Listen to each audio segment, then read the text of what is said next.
Assalamualaikum warahmatullahi wabarakatuh. Selamat pagi, selamat siang, selamat sore mahasiswa di 3RK Medis dan Informasi Kesehatan.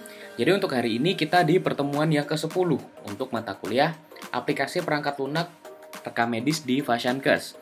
Untuk topik pembahasan hari ini adalah pelaporan. Mari langsung saja kita ke indikator penilaiannya. Yang pertama, menjelaskan kembali macam-macam tampilan pada aplikasi bagian pengelolaan data. Yang kedua, mahasiswa mampu menjelaskan kembali macam-macam menu pada aplikasi bagian pengelolaan data. Yang ketiga, mahasiswa mampu menjelaskan kembali bagaimana cara menggunakan aplikasi bagian pengelolaan data dan pelaporan. Daripada berlama-lama, mari kita langsung saja ke bagian materinya. Yang pertama adalah pencatatan. Pencatatan adalah kegiatan atau proses pendokumentasian suatu aktivitas dalam bentuk tulisan di atas kertas, komputer, dan lain sebagainya dengan ilustrasi tulisan, grafik, gambar, dan suara. Pencatatan kesehatan masyarakat berarti melakukan pendokumentasian terhadap semua proses kegiatan pelayanan kesehatan masyarakat yang dilakukan baik puskesmas, puskesmas membantu, puskesmas keliling, posyandu, maupun bidan desa. Jadi untuk proses pencatatan ini adalah suatu proses pendokumentasian dari suatu objek. Objeknya itu siapa? Kalau kita bicara di pelayanan kesehatan, tentunya yang kita bicarakan adalah pasien. Bagaimana caranya? Jadi sangat banyak sekali bagaimana kita mendapatkan fakta atau data dari pasien tersebut. Yang pertama, kita bisa melakukan observasi terhadap pasien tersebut untuk mendapatkan data. Yang kedua, kita bisa melakukan wawancara ataupun kita memberikan isian-isian yang biasanya itu diisi langsung oleh pasien tersebut. Jadi di sini selain dari puskesmas, pencatatan itu juga dilakukan oleh rumah sakit dan juga klinik. Tapi dalam skup hari ini kita akan bicara tentang puskesmas untuk lebih spesifikasinya. Apakah manfaat dari pencatatan? Yang pertama adalah proses informasi tentang keberadaan masalah atau suatu kegiatan. Jadi di sini suatu pencatatan itu dilakukan sebagai media untuk memberikan informasi tentang keadaan masalah atau kegiatan. Jadi kalau kita bicara tentang puskesmas, jadi puskesmas itu adalah sebagai pusat pemberi informasi tentang keadaan suatu wilayah. Tentunya kalau kita bicara tentang penyakit, puskesmas inilah yang nanti itu bisa membantu tentang keberadaan 10 besar penyakit, kondisi kesehatan di suatu masyarakat, dan bentuk-bentuk pelayanan yang diberikan kepada masyarakat. Yang kedua, sebagai bukti dari suatu kegiatan atau peristiwa. Jadi data-data yang didapatkan di puskesmas itu berdasarkan observasi yang dilakukan terhadap pasien, itu bisa dijadikan sebagai bukti dari suatu kegiatan atau peristiwa dari pelayanan kesehatan. Yang ketiga, bahan proses belajar dan bahan penelitian. Jadi untuk data-data yang sudah didapatkan itu, apabila diproses, nah itu bisa dijadikan sebagai bahan penelitian yang nantinya itu akan memberikan informasi dan tujuannya adalah edukasi dan juga informasi yang memberikan pengetahuan baru. Yang keempat adalah sebagai pertanggungjawaban. Jadi data yang sudah didapatkan itu bisa dijadikan sebagai data yang nantinya itu bisa dipertanggungjawabkan apabila sudah memberikan pelayanan kesehatan. Ini nanti bisa berhubungan dengan nomor 7, yaitu sebagai bukti hukum. Jadi apabila suatu hari itu ada masalah yang berhubungan dengan masalah hukum, data-data yang didapatkan itu bisa dijadikan sebagai bukti pertanggungjawaban. Terutama kalau kita bicara di sini data inform consent saja. Nah, itu bisa dijadikan sebagai bahan pertanggungjawaban apabila suatu hari terjadi masalah. Yang kelima, bahan pembuatan laporan. Jadi kalau kita bicara di puskesmas, data-data tersebut adalah data yang bersifat fakta-fakta yang nantinya itu akan diolah untuk dijadikan sebagai bahan pembuatan laporan. Laporannya untuk siapa? Tentunya laporannya adalah bagian di atas puskesmas, seperti dinas kesehatan yang dia di tingkat kota ataupun dinas kesehatan di tingkat provinsi yang kemudian nanti akan dilangsungkan pelaporannya itu ke bagian Kementerian Kesehatan. Yang keenam adalah sebagai perencanaan, pelaksanaan, dan evaluasi. Jadi berdasarkan data-data yang sudah didapatkan nanti setelah diolah, itu bisa menjadikan evaluasi bagi pelayanan kesehatan untuk tetap melaksanakan kegiatan yang sebelumnya karena sudah baik, atau sebagai media evaluasi apabila nanti diinginkan untuk meningkatkan kualitas dari pelayanannya. Nah, nanti evaluasi tersebut itu akan dipakai sebagai dasar perencanaan kegiatan di setelahnya yang kemudian akan dilaksanakan. Yang ketujuh sebagai bukti hukum. Jadi pencatatan berdasarkan fakta itu bisa dijadikan sebagai alat bukti hukum yang kuat. Yang kedelapan adalah alat komunikasi dalam menyampaikan pesan serta meningkatkan kegiatan peristiwa khusus. Ini lebih ke arah pertukaran data antar puskesmas atau pertukaran data dari puskesmas ke dinas yang lainnya. Jadi pencatatan itu bisa digunakan sebagai alat komunikasi dalam penyampaian pesan atau transaksi data. Berikutnya adalah SP2TP. Apa itu SP2TP? Jadi SP2TP adalah sistem pencatatan pelaporan terpadu puskesmas atau biasa disingkat sebagai SP2TP. Adalah suatu kegiatan pencatatan dan pelaporan data umum, sarana, tenaga, dan upaya pelayanan kesehatan di puskesmas. Sistem adalah suatu kesatuan yang terdiri dari komponen yang saling berkaitan, berintegrasi, dan mempunyai tujuan tertentu. Jadi, dengan sistem pencatatan pelaporan terpadu puskesmas, jadi bentuknya itu software ya, sebuah sistem.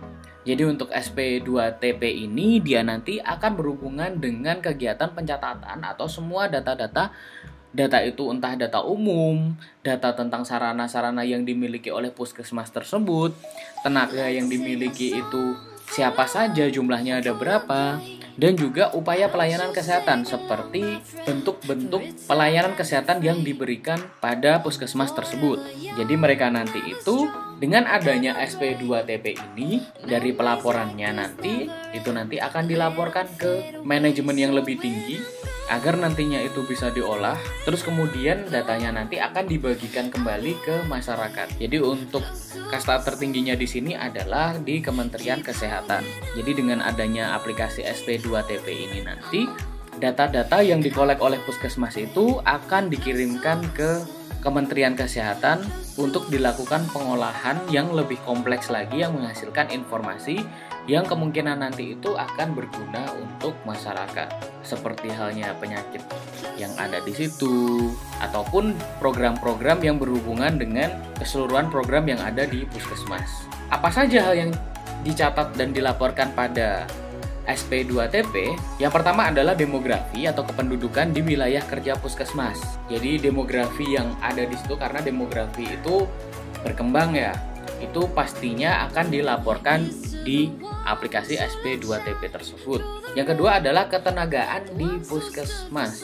Entah itu berapa jumlah pegawai yang ada di situ, siapa saja yang bertanggung jawab di situ, berapa jumlahnya perekam medis, berapa jumlahnya perawat, dokternya ada berapa. Nah, semuanya itu akan dilaporkan juga.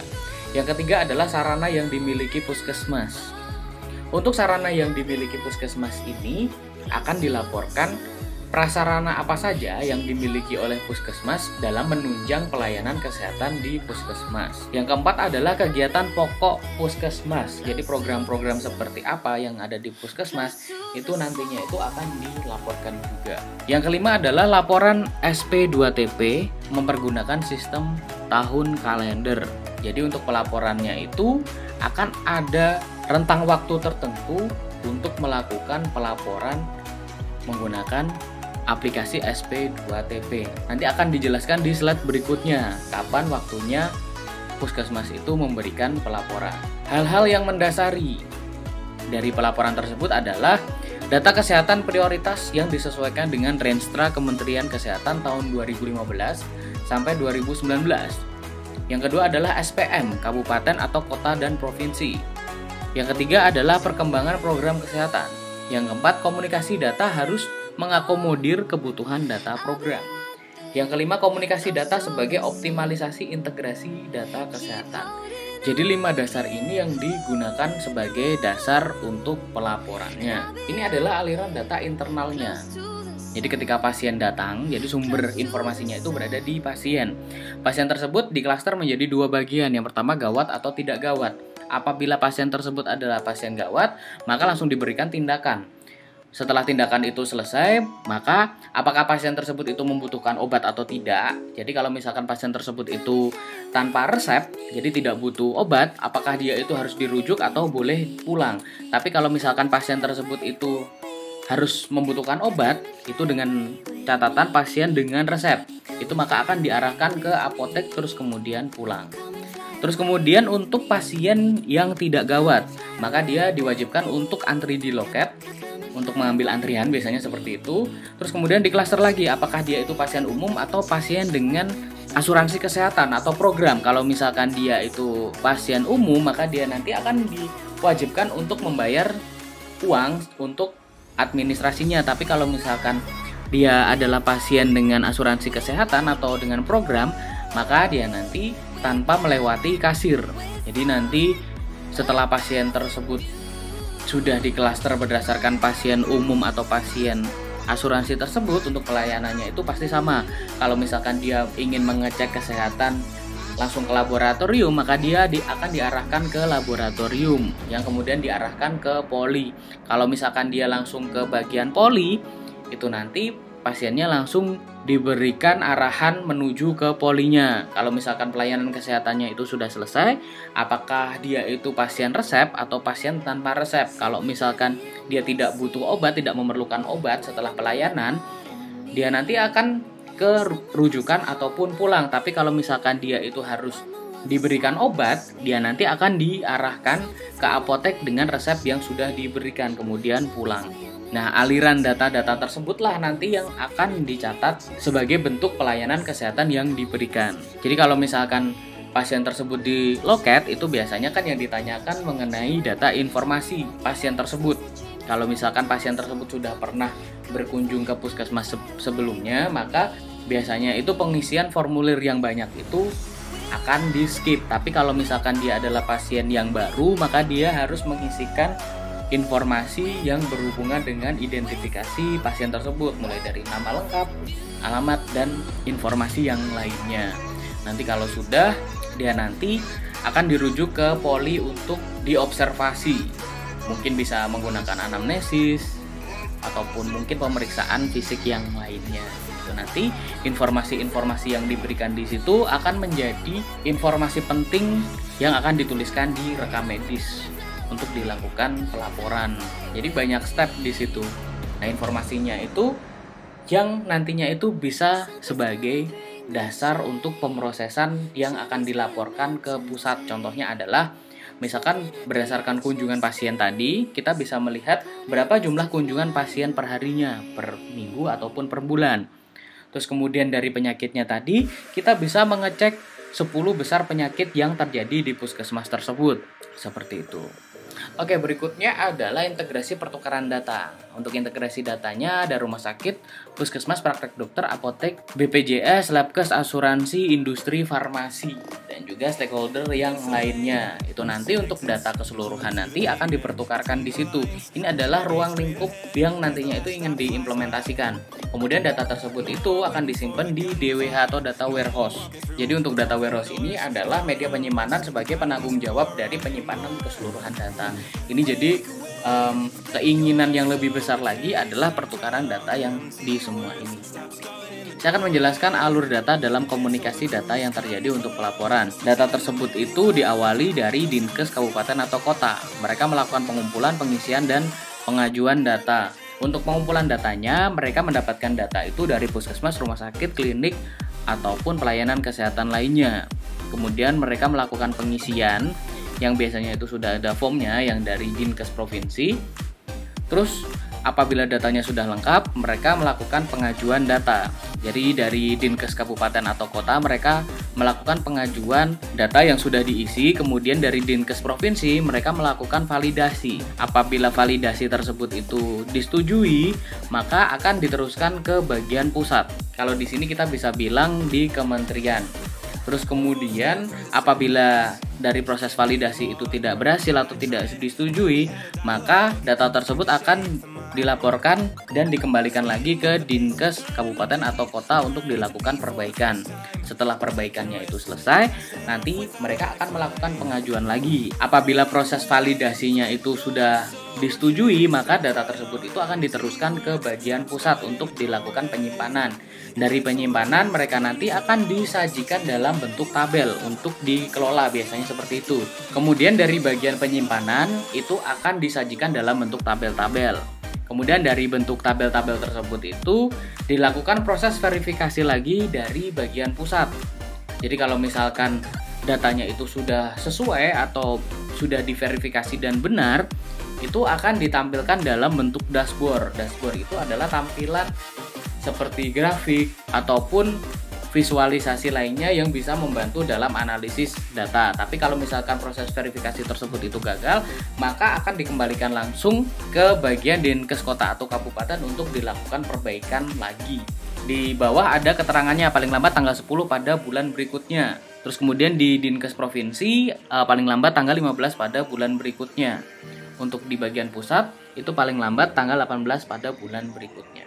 Ini adalah proses perbaikan yang dilakukan. Jadi proses pengajuan oleh Dinkes kabupaten dan kota itu, pengajuannya itu dilakukan paling lambat tanggal 10 pada bulan berikutnya. Terus kemudian untuk divalidasi di bagian Dinkes provinsi itu paling lambat tanggal 15 pada bulan berikutnya. Terus kemudian pada proses verifikasi yang ada di pusat itu paling lambat pada tanggal 18 pada bulan berikutnya. Nah, berikutnya adalah waktu pelaporannya. Nah, tadi kan sudah dijelaskan tanggal 10, tanggal 15, dan 18. Nah, kita akan bahas secara detailnya untuk waktu tersebut. Oke, ini adalah periode pelaporan. Jadi, periodisasi pelaporan data kesehatan prioritas. Ada tahunan atau data umum, itu dilaporkan paling lambat pada tanggal 10 bulan Januari tahun yang sedang berjalan. Jadi misalkan ini untuk tahun depan ya, misalkan tahun 2021 itu bulan Januari di tahun 2021 itu harus sudah dilaporkan untuk data umumnya. Terus kemudian untuk laporan bulanannya itu paling lambat dilaporkan tanggal 10 bulan berikutnya. Jadi ada laporan bulanan, misalkan di bulan Januari tersebut itu untuk laporan dalam 1 bulan itu paling lambat harus dilaporkan pada tanggal 10 Februari setelah Januari. Jadi laporan yang Februari itu harus dilaporkan di tanggal 10 bulan Maret seperti itu dan seterusnya. Ada laporan lagi laporan triwulanan. Untuk triwulanan ini paling lambat dilaporkan tanggal 10 bulan pertama triwulan berikutnya. Jadi kalau hitungannya itu per triwulan atau 3 bulan, jadi Januari, Februari, Maret, untuk bulan triwulan pertama itu paling lambat itu harus dilaporkan bulan April tanggal 10. Terus untuk laporan tahunannya paling lambat dilaporkan tanggal 10 bulan pertama tahun berikutnya. Jadi misalkan ada laporan tahunan yang bukan umum ya, itu harus dilaporkan di bulan Januari tahun berikutnya. Jadi kalau misalkan ini ada laporan tahunan untuk 2020, paling lambat tanggal 10 bulan Januari 2021 itu sudah harus dilaporkan. Nah, ini adalah timing yang diberikan saat pelaporan. Jadi untuk tanggal 1 sampai 5 itu Dinkes kabupaten atau kota itu mengumpulkan data kesehatan prioritas dari Fasyankes, baik itu rumah sakit, puskesmas atau Fasyankes yang lainnya. Dari tanggal 6 sampai tanggal 10, Dinkes kabupaten atau kota mengisi dan mengajukan data kesehatan prioritas sesuai dengan periode data. Kemudian pada tanggal 11 sampai 15 itu Dinkes provinsi memvalidasi data kesehatan prioritas yang diajukan Dinkes kabupaten atau kota. Ini tadi penjelasan yang sebelumnya tadi. Dari Dinkes kota kabupaten mereka mengkolek data, terus kemudian di Dinkes provinsi mereka melakukan validasi. Nah, ini adalah tanggal-tanggal yang dipakai untuk pengelolaan datanya. Berikutnya adalah aliran data internal. Aplikasi Komdat adalah suatu aplikasi sistem informasi yang digunakan untuk melakukan konsolidasi atau integrasi data termasuk data prioritas yang dikirimkan dari Dinkes kabupaten atau kota dan Dinkes provinsi dalam rangka penyelenggaraan SIK terintegrasi. Jadi ada aplikasi yang namanya aplikasi Komdat atau komunikasi data. Untuk aplikasi Komdat ini langsung dikelola oleh Kementerian Kesehatan. Oke, jadi nanti untuk penggunaan aplikasi ini biasanya itu ada username dan password yang diberikan dalam pengisian data. Maka dari itu ada orang yang bertugas untuk menginputkan data, biasanya disebut sebagai admin dinas kesehatan, baik itu kota maupun kabupaten. Jadi mereka nanti yang akan menginputkan data yang dikolek dari puskesmas, rumah sakit, atau fasyankes yang lainnya. Berikutnya adalah interface atau desain antarmuka dari aplikasi komunikasi data tersebut. Nah, ini adalah tampilan awalnya setelah mereka berhasil untuk login. Gambarnya kurang jelas ya. Nanti akan saya berikan PDF-nya yang bisa lebih dibaca nantinya. Itu adalah tampilan awal dari aplikasi komunikasi data atau aplikasi Komdat. Nah, di situ kalau kelihatan di situ ada grafik juga, ada upaya kesehatan, ada sumber data dan macam-macam. Oh ya, saya belum menyebutkan ya gini. Jadi misalkan ada sebuah data yang dilaporkan di suatu penyelenggara kesehatan seperti puskesmas atau rumah sakit yang dikolek sama mereka itu, itu kenapa harus dilaporkan? Itu sebagai bahan evaluasi tadi. Jadi misalkan ada 10 besar penyakit yang terjadi pada suatu daerah. Nah, nanti yang mengelola adalah Kementerian Kesehatan Republik Indonesia. Mereka akan melakukan pengolahan data, misalkan ada 10 besar penyakit. Nah, mereka nanti akan berupaya bagaimana 10 besar penyakit, misalkan di situ ada penyakit yang ganas gitu atau berbahaya. Jadi misalkan kalau ada 10 besar penyakit yang terjadi pada suatu wilayah, nah dari Kementerian Kesehatan nanti akan memberikan instruksi untuk melakukan pelayanan seperti apa yang paling cocok di tempat tersebut. Mereka nanti juga bisa memetakan daerah-daerah mana saja yang akan terdampak dari penyakit-penyakit tersebut.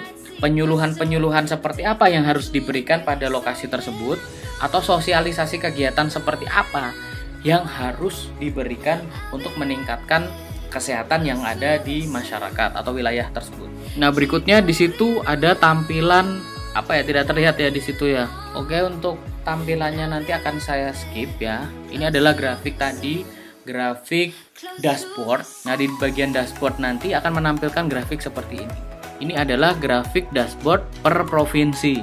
Ini kayaknya kurang jelas ya nanti kalau di record ya. Nanti akan saya berikan PDF-nya. Nah, ini ada modulnya yang lebih jelas lagi. Untuk menu yang pertama adalah derajat kesehatan. Itu akan menampung data tentang kesakitan atau penyakit, kematian, dan status gizi. Ada upaya kesehatan, berisi data pelayanan KIA, kesehatan ibu dan anak, ada imunisasi gizi dan promkes. Terus kemudian ada SDM kesehatan, berisi data jumlah dokter, dokter gigi, perawat, kesmas, dan lain-lain.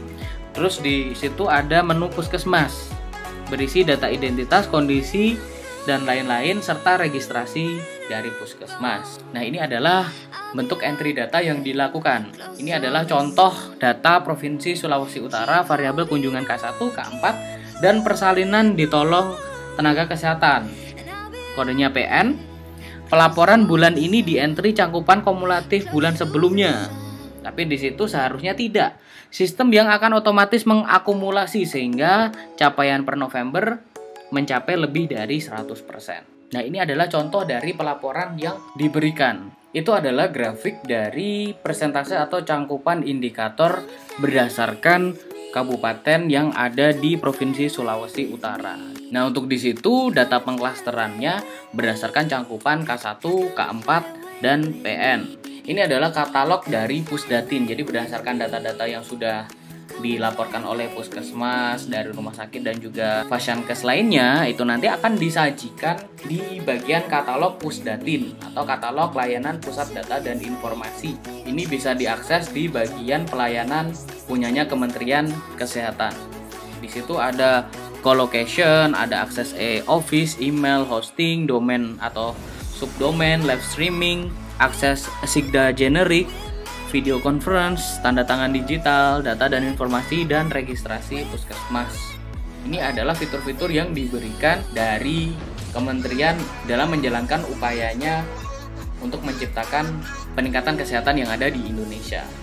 Nah, nanti di situ akan ada data-data yang bisa diunduh. Biasanya ini datanya itu sudah diklaster. Nanti kalau misalkan kita ingin melihat info datin untuk penyakit stroke, itu nanti bisa mengakses di Infodatin Stroke. Di situ nanti akan ada informasi-informasi seputar stroke berdasarkan data-data yang sudah dilaporkan. Jadi dari data-data yang sudah dilaporkan tersebut, itu nanti akan dijadikan sebagai dasar untuk memberikan informasi yang berhubungan dengan penyakit secara khusus. Kalau misalkan kita ingin melihat persebaran dari penyakit atau informasi kesehatan berdasarkan peta, kita bisa mengakses peta kesehatan. Nanti bisa dicoba-coba, nanti untuk linknya akan saya berikan. Oke, mungkin dari saya itu untuk teorinya. Setelah ini akan saya demokan bentuk laporan-laporan yang dimiliki oleh puskesmas, seperti itu. Baik, jadi di sini saya akan menjelaskan laporan-laporan apa saja yang dimiliki oleh puskesmas yang biasanya itu didapatkan dari bagian registrasi atau waktu penerimaan pasien itu datang. Di sini ada laporan loket. Jadi di sini mereka bisa tahu register kunjungan pasiennya, terus ada laporan kunjungan pasien, ada rekapitulasi penerimaan pembayaran, rincian penerimaan pembayaran, ada rekapitulasi dalam kunjungan di gedungnya, ada laporan bulanan data.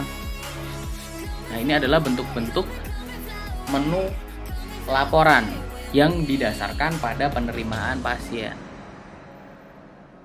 Seperti itu. Nah, kita juga bisa memilih periode kapan yang ingin dilihat pada laporannya. Misalkan kita pengen lihat kunjungan di bulan Juni 2020 misalkan tanggal 9 sampai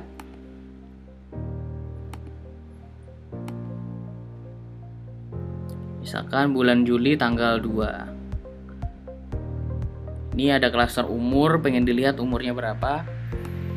Di sini jenis laporannya, ada rekap gabungan antara puskesmas induk dan postu atau polindes. Atau kita bisa memilih salah satu, misal puskesmas induk atau postunya. Oke, terus kemudian klik laporan.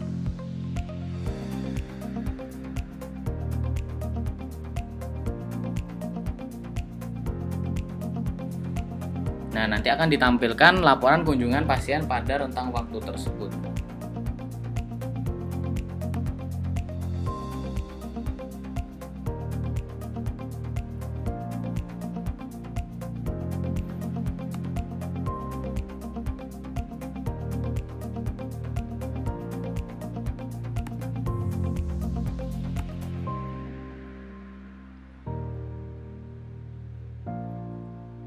Nah, ini adalah menu administrator yang dimiliki oleh puskesmas di wilayah Kota Kediri. Ini ada menu tentang transfer data ke Dinkes. Nah, laporan ini yang nantinya itu dijadikan sebagai dasar untuk pelaporan dari puskesmas ke Dinas Kesehatan setempat. Di sini karena wilayahnya kota, berarti mereka nanti akan melaporkan ke Dinas Kesehatan di wilayah Kota Kediri. Jadi data apa yang akan dilaporkan? Di situ nanti ada rekap kunjungan dari desa, kategori pasiennya itu apa, kelompok umurnya. Nah, dia nanti ada jumlahnya di situ, terus jumlah kunjungan pasien barunya itu berapa, dan unit yang terkait dengan kunjungan pasien tersebut. Nah, ini sudah ada standarnya yang dipakai untuk pelaporan ke Dinas Kesehatan Kota Kediri. Nanti ini ada IP server Dinkes, ini nanti dimasukkan, yang untuk IP server ini nanti dia sifatnya private. Jadi dengan IP server yang diberikan oleh Dinkes, mereka nanti akan secara khusus menggunakan jalan khusus yang tidak bisa diakses sama orang lain, seperti private IP gitu. Kalau kita bisa katakan ini adalah jalan tol khusus antara puskesmas yang ada di sini dengan Dinas Kesehatan yang membantu mereka itu bertukar informasi atau bertukar data. Nah, nanti dari Dinkes mereka nanti akan melakukan verifikasi kalau misalkan mereka itu datanya itu sudah cocok, sudah sesuai, sudah verified, nanti akan diteruskan ke Dinas Kesehatan di tingkat provinsi. Baru dari Dinas Kesehatan tingkat provinsi, mereka nanti akan meneruskan lagi kalau misalkan datanya itu sudah sesuai, akan diteruskan ke bagian pusat atau di Kementerian Kesehatan. Ini adalah contoh dari transfer data dari puskesmas ke Dinas Kesehatan. Ini kalau pakai yang sistem informasi mereka. Tapi nanti akan ada lagi itu untuk komunikasi data. Kementerian itu juga memiliki aplikasi yang sudah saya jelaskan tadi. Namanya Komdat atau komunikasi data. Itu bisa diakses di sini. Kita bisa cari Komdat Kementerian. Nah, ini adalah aplikasi komunikasi data Kementerian Kesehatan. Ini nanti tinggal login di sini, dia nanti dari puskesmas, rumah sakit ataupun yang lainnya. Bisa diakses di komdat.kemkes.go.id. Nah, di sini adalah tampilan langsungnya yang tadi itu agak blur ya di PowerPoint. Di sini lebih jelas lagi. Di sini ada menu derajat kesehatan, upaya kesehatan, sumber daya kesehatan, ada SPM, ada sumber data rumah sakit dan puskesmas. Di sini ada menu login. Ini biasanya buat admin dari kementerian untuk mengakses aplikasinya. Di sini langsung kita juga bisa lihat sebenarnya ada kasus HIV. Kita cek jumlah kasus HIV. Oke, kita bisa menentukan tahun berapa. Terus berdasarkan provinsinya juga bisa, atau semua provinsi.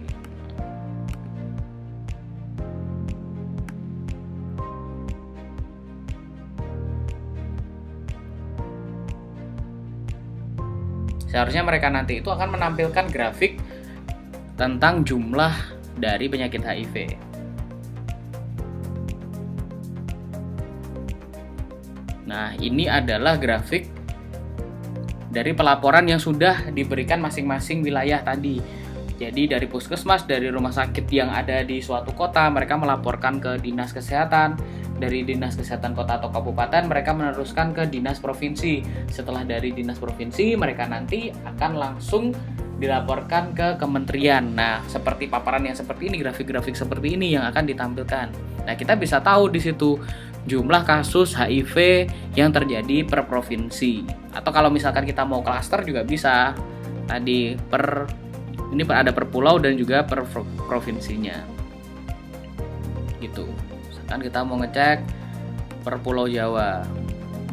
Oke, nah ini kita bisa lihat grafik penyakit HIV itu terjadi di Jawa Timur pada tahun 2019 sejumlah 1009 kasus. Seperti itu.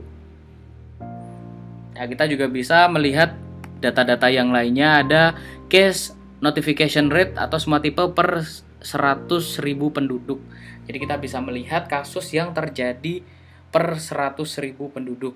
Atau pasien TB juga bisa, jumlah kematian ibu dan bayi, kasus malaria, dan masih banyak lagi. Ada KLB juga, kejadian luar biasa. Terus ada upaya kesehatan yang sudah diberikan.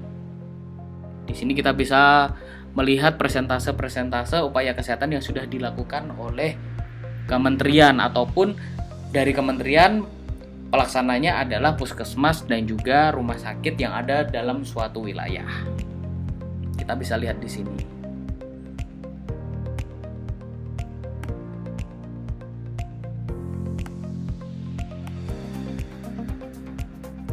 Oke, langsung saja. Mungkin kalau misalkan pengen mutek-mutek atau pengen lihat aplikasinya, langsung saja akses di website komdat.kemkes.go.id.